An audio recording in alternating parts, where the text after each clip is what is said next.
The revolutionary concept of high-intensity training has been recognized as the ultimate method for increasing muscular size and strength. Due to extensive research, the mystery in finding your proper training program has been eliminated. A proper understanding of high-intensity training will provide you with the knowledge required to ensure optimal results from your efforts. There is nothing mysterious about the requirements of productive exercise.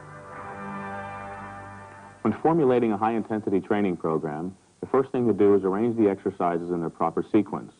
It is a physiological fact that during exercise, the larger muscles of the body demand more energy than the smaller ones. It is advantageous, therefore, to work the largest muscles first, early in the workout, when more energy is readily available. From there, you can proceed to work the other major muscle groups of the body in descending order from the largest to the smallest. The leg muscles constitute the largest muscle masses of the body. The quadriceps and the hamstrings are predominant.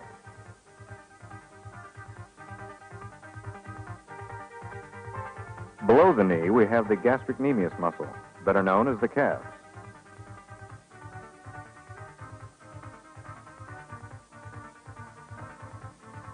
The next largest masses of the upper body are the various muscles of the back. This includes the trapezius muscles of the upper back and neck, and the latissimus dorsi, which is responsible for the popular V-shape appearance. Next in descending order of size are the pectoral muscles of the chest. There are actually two major muscle masses associated with this one muscle group, pectoralis major and pectoralis minor.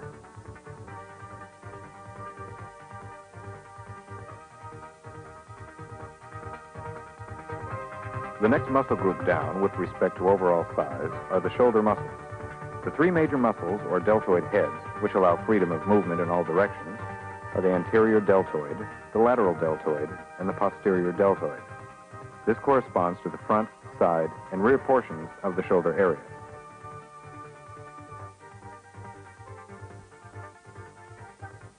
The triceps and biceps are the predominant muscles of the upper arm. The triceps, comprised of three heads, make up 2/3 of the total mass.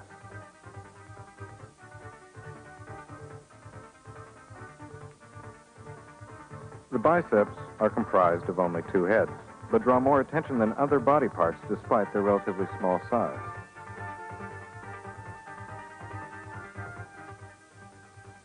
Pay close attention to the order of your workout.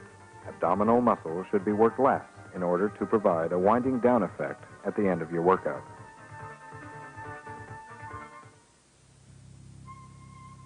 It is absolutely essential to warm up properly before engaging in any intense physical exercise.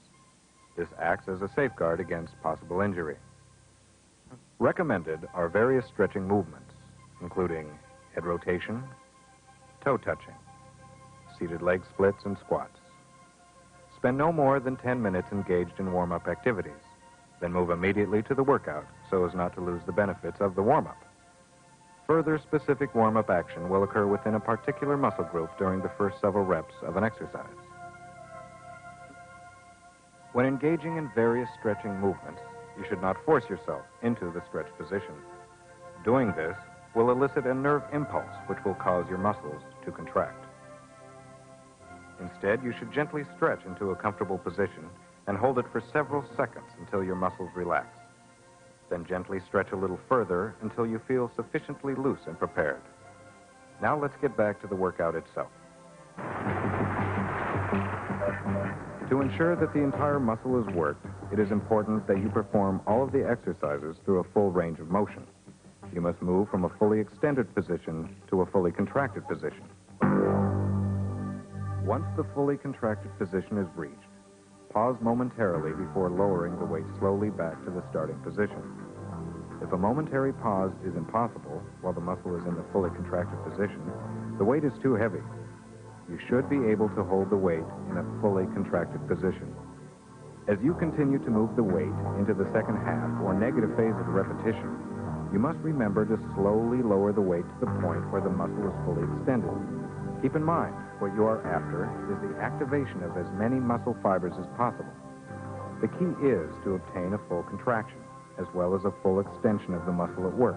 There is nothing magical or mysterious about this. In order for resistance exercise to be productive, muscular involvement must be at a maximum. By performing a repetition too rapidly, the momentum will reduce muscular involvement. Try to execute all of the exercises in a controlled, deliberate manner. The positive phase of the repetition or raising of the weight, where muscle contraction takes place, should last 2 to 3 seconds. In the completely contracted position, hold the weight momentarily and then lower the weight slowly. The negative phase, or lowering of the weight, should take close to 4 seconds to complete. Repetitions performed in this manner will apply resistance through a full range of motion, thus ensuring balanced development along the entire length of the muscle. You should avoid fast, jerky repetitions. Progressive overload is the cornerstone of an effective weight training program. Add more weight, do more repetitions. This is how you continue to improve. If you persist in handling the same amount of weight for the same number of repetitions, you'll never progress. Your muscles will have no reason to grow bigger and stronger. Recommended is the following method of progressively overloading the muscles. First, choose a weight for each exercise which barely allows the performance of 8 repetitions in perfectly strict form. As you continue to train to failure, your strength and size will undoubtedly increase. When you have progressed to the point of being able to perform 12 repetitions, add about 10% more weight to the bar or stack. Your goal, again, being a progressive increase of intensity and workload placed on the muscles. Intermediate and advanced trainees with at least 1 to 2 years of regular intense training will benefit greatly from the correct application of various other techniques. This includes such things as forced reps and pre-exhaustion. For forced repetitions, immediately after your own maximal rep, have a partner assist in the completion of 2 more repetitions, which would have otherwise been impossible. This will raise the intensity level an additional increment.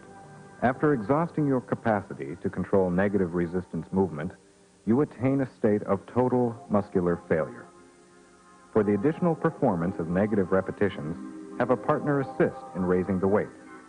With any remaining available strength, lower the weight slowly back to the starting position. The single most important factor influencing increased muscle size and strength is your capacity to utilize 100% of your momentary ability.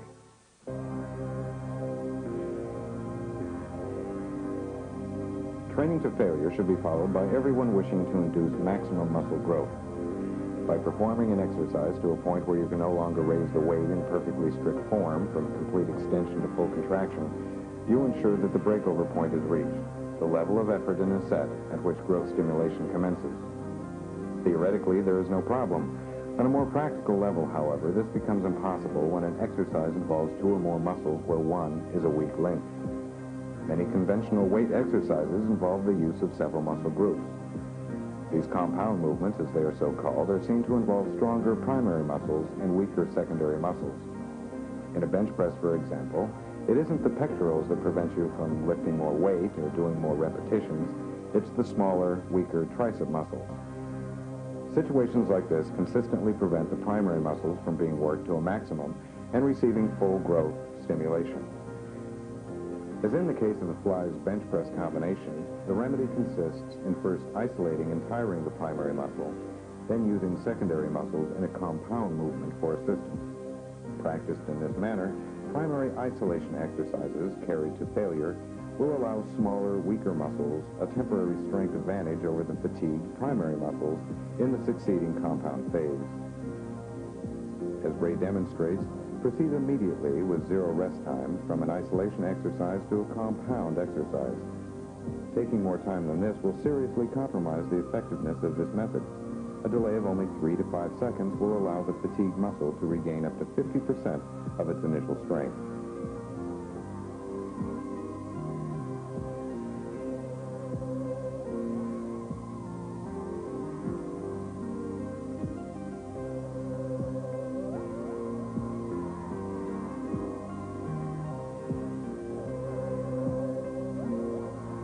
Keep the following tips in mind. The number of repetitions should not be very high. More than 10 repetitions in each of the 2 consecutive sets could conceivably lead to a premature cardiorespiratory failure instead of a muscular failure. Never perform more than 2 consecutive pre-exhausting superset cycles. Beginners will usually not require pre-exhaustion techniques. Intermediates and advanced bodybuilders can add forced and negative repetitions to either one or both of the exercises in the pre-exhaustion cycle. Don't get stuck on using pre-exhaustion or any other method exclusively. Using pre-exhaustion once a week for each body part is sufficient. As your body adapts to increasing levels of training intensity and stress, higher levels of intensity will be required to further stimulate muscular growth. The tendency will be a desire to do more. This, however, is neither desirable nor possible. You can train hard or you can train long. You just can't do both. Sustained attempts at high-intensity training does little in the way of stimulating further growth. Instead, what results is a reduction of the body's recuperative abilities. All work performed past the point of maximum stimulation will be counterproductive. A routine that is intense enough to stimulate growth must also be short enough to allow growth to take place. If workouts and exercises continue to be added over and above the recommended schedule, your intensity will diminish, and so will your results. It is the intensity of your workout, rather than its duration, that determines your rate of muscular growth. So your immediate goal should be to reduce the time spent in training and to maximize your effort utilized in training. Direct application of these high-intensity training principles will guarantee optimal progress.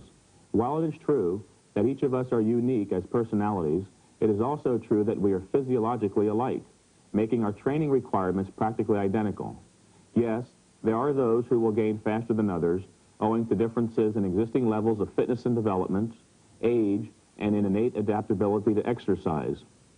The important point to remember here is that you will grow progressively larger and stronger muscles only when you train with increasing levels of intensity.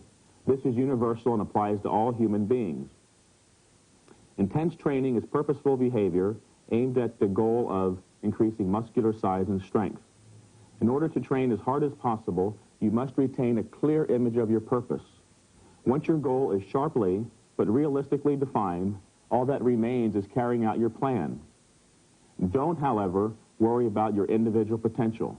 Potential is only the expression of a possibility, something that can be assessed accurately only in retrospect. In other words, you'll never know how good you might have become unless you try. So let's get with it. Here now is a basic 3-day routine meant to be performed every other day with a 2-day rest on weekends. It is a full body workout that can be used by athletes, bodybuilders, and anyone interested in increasing overall strength and fitness. As a basic routine designed to work all the major muscle groups, it can be used by even advanced trainees with positive results.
And here now is a 4-day split routine that can be used by bodybuilders who have grown accustomed to the stresses of regular training.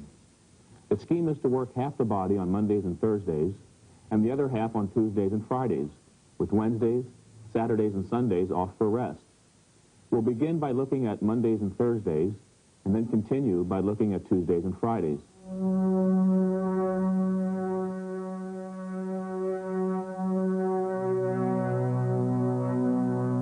The leg extension is the only exercise that effectively isolates the frontal thighs.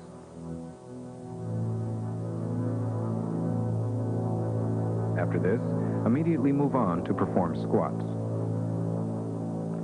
These should be performed in superset fashion, immediately after reaching positive failure on the preceding leg extensions. Only perform 2 cycles. Since squats involve the use of much heavier weights, proper caution should be exercised. Choose a weight which allows about 10 repetitions and stop at the point of positive failure. To round off your leg work, you should not forget to work the antagonistic muscles at the rear of your thighs. They are usually referred to as the hamstring muscles.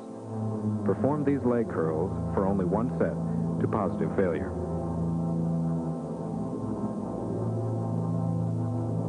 To ensure balanced development over the entire leg, perform 2 to 3 sets of toe raises. This is an exercise where full extension and complete contraction is absolutely essential in order to adequately work the calves. The next muscle group worked in the progression of your routine will be the pectoral muscles of the chest. Dumbbell flies serve as a tool to pre-exhaust the muscles. Take this exercise to positive failure and immediately perform incline presses with either a barbell or dumbbell. Do 2 cycles of this and no more.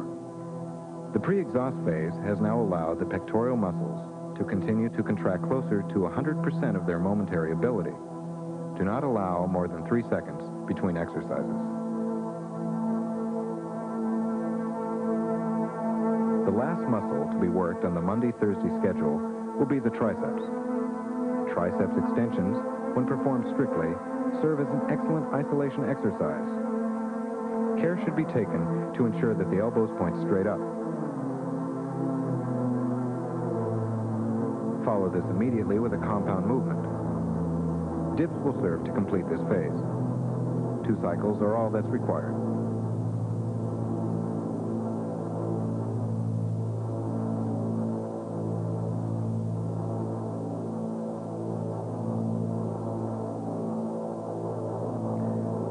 This was the first half of our split routine.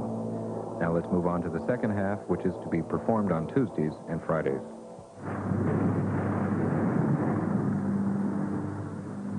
Lat machine pull-downs are a very good exercise for isolating the lats. Perform all movements in deliberate style and make sure the bar touches the chest.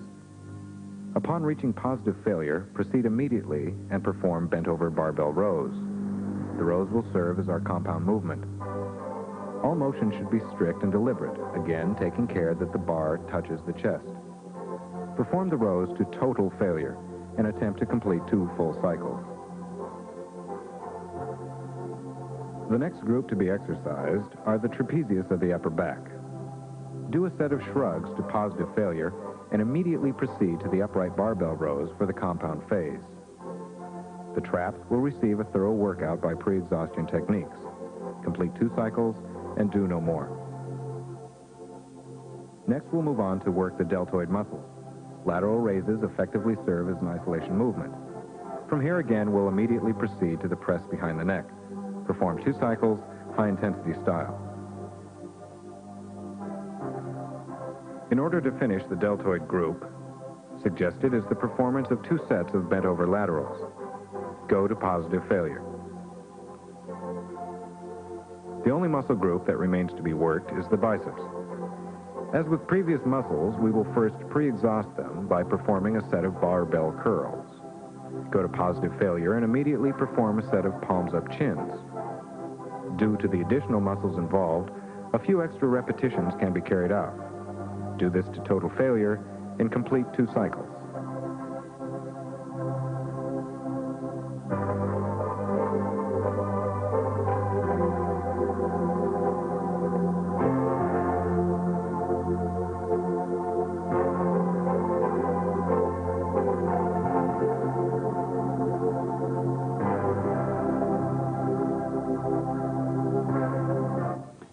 routines are meant to serve as guidelines. They are not intended to restrict your training. Certain exercises can easily be substituted, so feel free to be creative. The important thing to remember is to adhere to the basic underlying tenets of high-intensity training. Kathy, Ray, and I have demonstrated various exercises with many pieces of equipment. This is not to suggest, however, that various other types of equipment cannot be used just as effectively. You may even find that certain types of equipment suit your individual temperament. Various combinations of equipment can be used with varying degrees of success depending upon your goal and effect desired. Whatever you choose, free weights or machines, no one piece of equipment is capable of working magic. For optimal results, the single most important factor is intensity of effort. The results you realize will be totally dependent on the energy you put forth. So give it your all and realize your ambitions. This is your host, Mike Mentzer, wishing you much success with high-intensity training.